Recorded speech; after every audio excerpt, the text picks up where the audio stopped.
अपन करा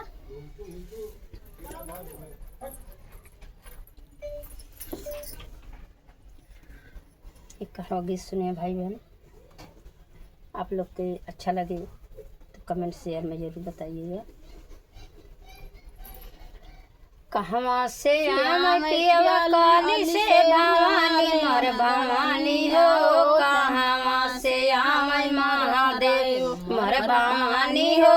कहवा से आम महादेव कहवा से आम मैया काली से भवानी मोर भवानी हो। कहवा से आम महादेव मोर भवानी हो।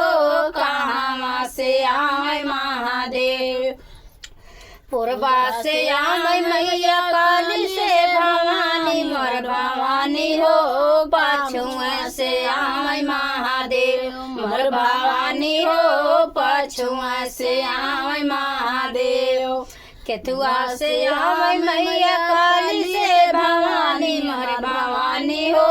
केतुआ से आम महादेव मोर भवानी हो।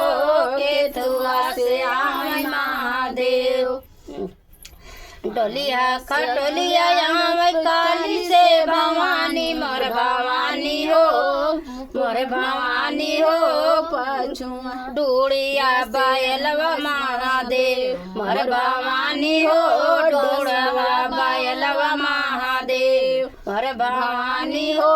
डोसवा बायलवा महादेव कहवा उतार मैया काली से भवानी मोर भवानी हो। कहवा उतार महादेव मोर भवानी हो।